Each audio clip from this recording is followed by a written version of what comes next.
Welcome to the channel of Nagesh Karasgi Orchid School. My name is Kajal Kulkarni and I am going to teach grade 6 English grammar. So before I start, I would just like to ask you few things. Just have a watch around yourself. What things do you find in your surrounding or around you? So right now where I am standing, I can see umbrellas, I can see lights, I can see fans, benches, whiteboard, book, duster, marker, even a camera person and myself. So what is all this?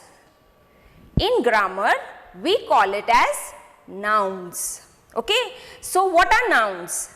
Nouns is nothing but it is naming words, name of a person, place, animal and thing. So today we are going to see all about nouns and types of nouns. Okay, so we will start with the lesson. So kindly see the whiteboard. First lesson, nouns. Underline all the nouns you can find in these sentences. So now before I will start this, we will just revise what are nouns. Nouns, name of a person, place, animal and things, right? So now in these sentences, where is person, place, animal and things? So we will just underline the nouns. Gitanjali is a collection of poems written by the famous poet Rabindranath Tagore. In this sentence, we can find the person Gitanjali. It is a collection of poems written by the famous poet Rabindranath Tagore. So in this sentence, in this one sentence, I can find so many nouns, right? Now, in the next sentence, Isaac Newton was a famous physicist from England. So in this sentence, we have Newton, physicist and England. So these are the nouns in this sentence. Now we can see the person, then even physicist is a person, England is place. So all these, they come under nouns. In the next sentence, the farmer sat under the tree and watched the drops of rain. Now in this sentence, which is the noun? Farmer. Farmer is a person. Sat under the tree, thing, and watched the drops of rain. So here, drops of rain is nothing but, we can say it is things. I have a friend who can speak 5 different languages. I have a friend. So here, friend is a person who can speak 5 different languages. So languages is again nouns. When we will study different kinds of nouns, in that case, you will come to know which different kinds of nouns are mentioned here. The poet found joy in the beauty of nature. Now in this sentence, we have the poet who found joy in the beauty of nature. So these are the nouns in the sentence. Nouns are words we use to name people, places, things or abstract ideas. We can classify nouns in several ways as common and proper, as countable and uncountable, or as abstract and concrete. So these are the types of nouns. Okay, we can classify the nouns as common or proper, countable and uncountable, or abstract and concrete. So we will study all these types in detail. Next, let us read. Read the passage. Once upon a time, there were 4 little rabbits, and their names were Flopsy, Mopsy, Cottontail, and Peter. They lived with their mother, Mrs. Rabbit, in a sandbank beneath the root of a very big tree. Okay, so now my dears, said old Mrs. Rabbit one morning in June, you may go into the fields or down the lake, but don't go into the garden that belongs to Mr. McGregor. Your father, Mr. Rabbit, had an accident there. Now students, you all must have noticed that few words in this passage are underlined. Yes, few words in the passage are underlined, and those underlined words are all beginning with capital letters. See here, Mr. McGregor, Mrs. Rabbit, here June. See all these words, Mr. Rabbit. So the words that are underlined, they are all proper noun, and these proper nouns, they begin with capital letter. Proper noun always begins with capital letter. If suppose you are writing your name, if suppose I have to write Rahul, so will I write Rahul this way? No, this is wrong and this is right. So whenever we write the names of proper noun, it always begins with a capital letter. Next, if I am saying Solapur, so I will always begin with capital S, okay? I will not write it as small. So keep in your mind that proper noun always begins with capital letter. Next, the underlined words are the proper nouns, and these proper nouns are names of particular people, places or things. So when we are talking about proper noun means we are talking about someone very particular. See, when I want to say English grammar, so English, I will write it with capital E. I am talking about a particular subject, right? So I will write it as capital. I am talking about subject because we also write English, okay, small e. So keep in mind that the proper noun always begins with capital letter, and these we always talk about someone very particular. So examples of few proper nouns given here are John, Sheila, India, Neptune, Wednesday, December and Diwali. These are the proper nouns. Now John, Sheila, these are the names of person. India, India is name of a country, place, okay. Neptune is name of a planet, it is like a thing. Wednesday, name of a day in a week.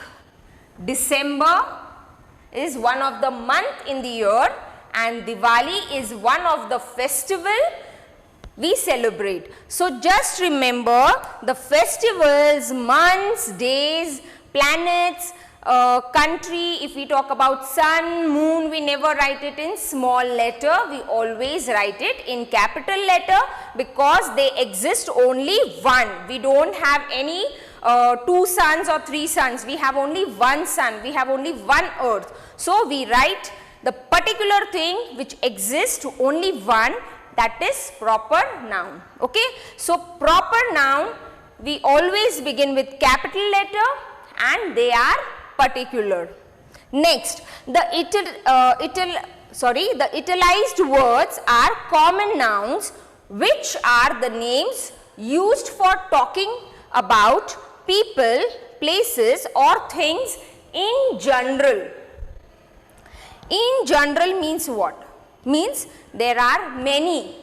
The existence is more. For example, boy. If I talk about boy, so I am not talking about someone particular. Boy, so many boys are there. Girl, country, so many countries are there, right? Planet, 9 planets. Day, 7 days, 12 months and festivals, right? So we have taken the example of exactly what is there above. So these are the names, then boy, girl, country, planet, day, month and festival. So when I am talking about these are the common nouns which exist more. Okay, they are in general. So these both explanation in this passage was about proper noun and common noun. Now in the next passage, we will read the passage first. The works of William Wordsworth often talk about the beauty of nature. He finds joy in being close to the flowers and the fields. He feels sadness and grief because we do not have the time to appreciate the gifts the world has given to us.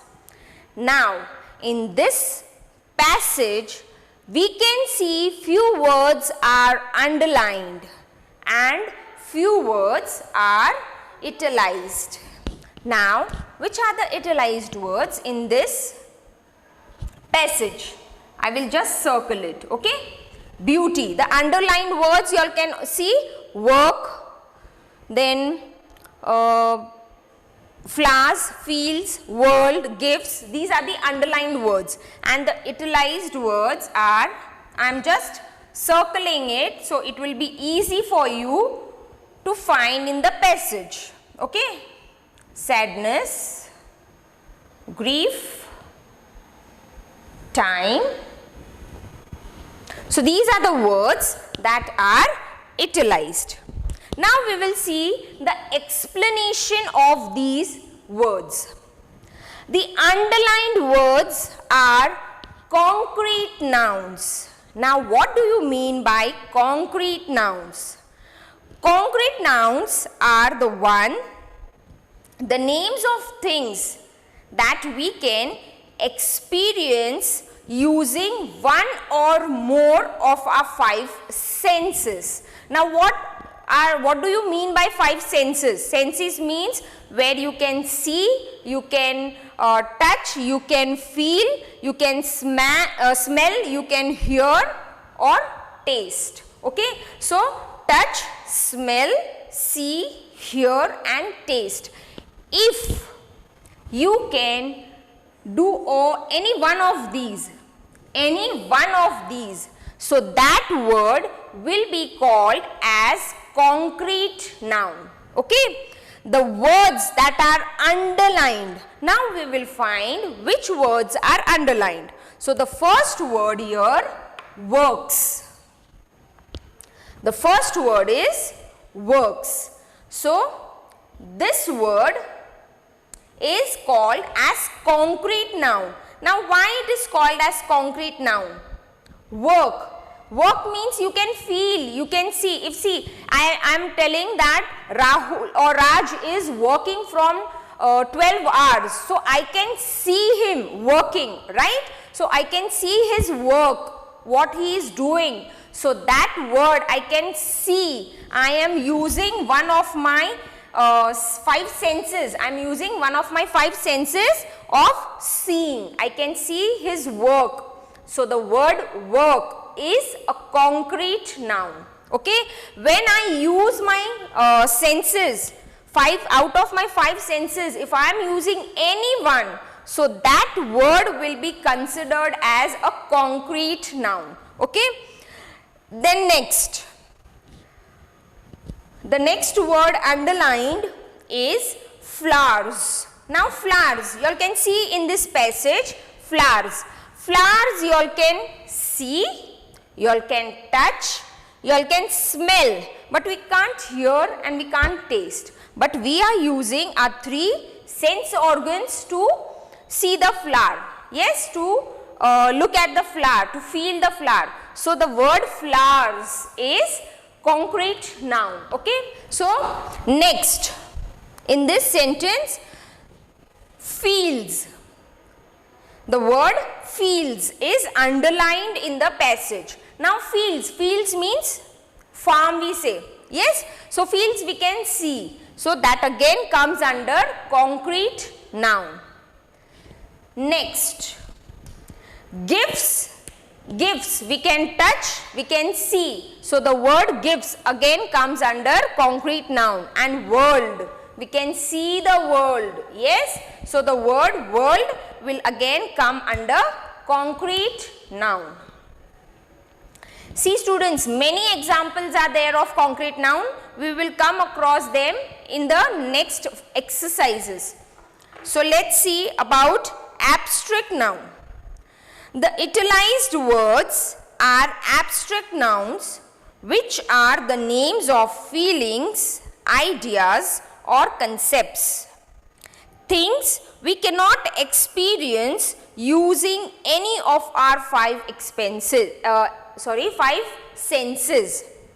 I am so sorry. Where we cannot use any of our sense. We cannot see, we cannot hear, we cannot touch, we cannot taste. So these are the words that are called as abstract noun. Now which words in this passage we can use as abstract noun? The word beauty. The first word is beauty. Now beauty, we cannot, we just feel beauty. Yes, we can just feel beauty. Then nature, we can just feel the nature, we cannot touch it, right? So these words that are joy, then sadness, grief, time, we cannot see, we cannot touch. So these words are called as abstract nouns. Here we have given few examples of abstract nouns: happiness, truth, jealousy, friendship and success. So these are the words that are known as abstract noun. Next, read the shopping list given here. The underlined words are countable nouns which are the name of things we can count. Now in the list you can see there below, here the words that are underlined, they are countable, and which are italicized, they are uncountable. Okay. So the examples of countable nouns, see students, I know that now in grade 6 countable and uncountable is really very easy, so we will not go very much in deep. We'll just go through the examples. Examples of countable nouns are boy, apple, bottle, packet and star. Now here in this example star, you will say that teacher, the word star is uncountable. Yes, it is uncountable, as well as if I use the word star, for example, Rahul got 5 stars for his performance. If I say Rahul got 5 stars for his performance, so in this case you can count stars, right? But if I am saying about the stars in the sky, in the universe, so those, in that situation it becomes uncountable. Okay. Next, examples of uncountable nouns. Uncountable nouns means which are the names of the things we cannot count. So the examples are sugar, sand, water and money. So these are the words that we cannot count. These are the nouns. So we use it as uncountable nouns. Next, we use collective nouns to talk about a group of people, animals or things. Example, a crowd of people, a pack of wolves and a bunch of keys. Now collective noun means we use only one word to talk about many. Okay, so when I say a crowd of people, I'll just rub. Crowd of people means I am talking about many people. Okay, see when I say crowd, just the picture comes in front of you that many people, right? A pack of wolves means many wolves coming together in group, and a bunch of keys. So you will just imagine a bunch of keys, many keys coming together, we are putting together, it becomes a bunch of keys.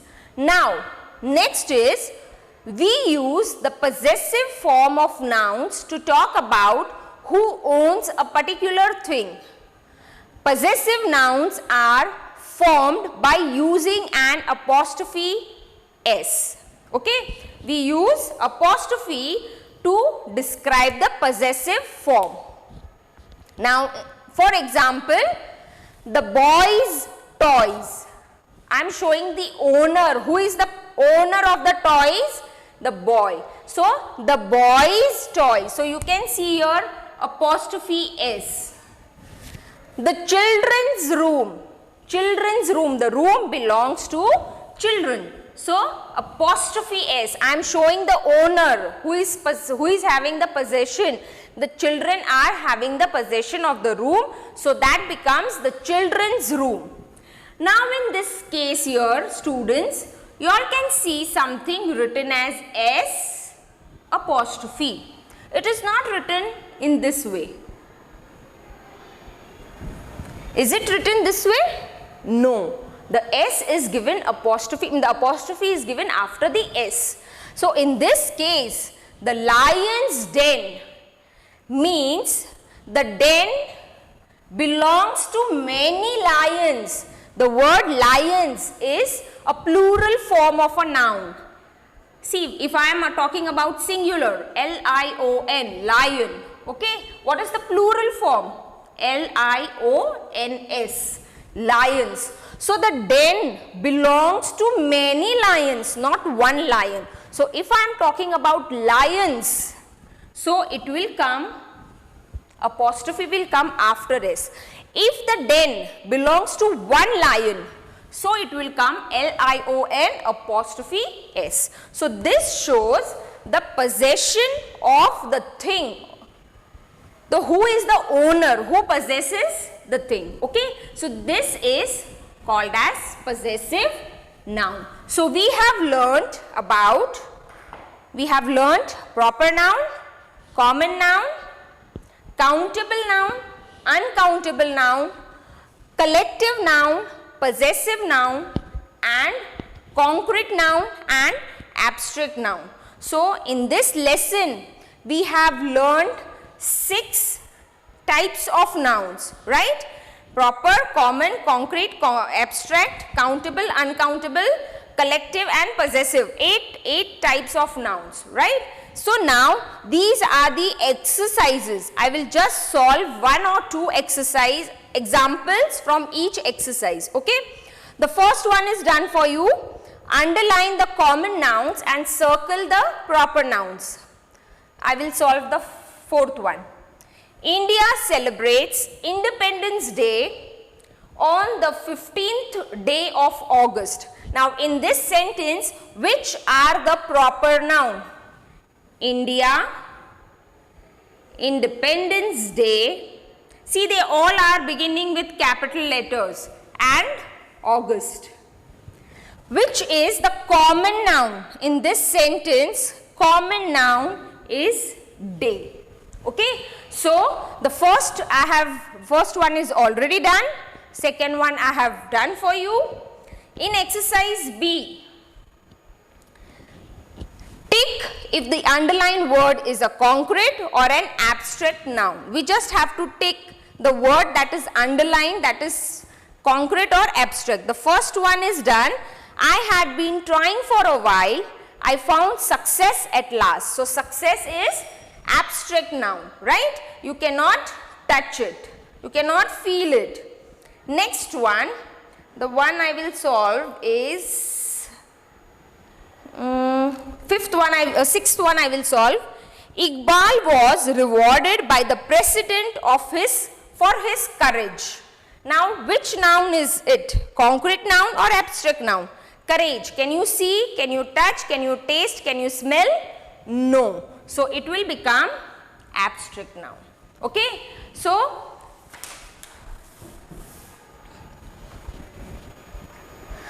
students, you have more exercises having more nouns, showing the nouns, types of nouns. So, I will just be sending the PDF to you. So, students, we have done with our lesson number 1, that was nouns. We will meet in our next episode with a new lesson. Till then, bye-bye.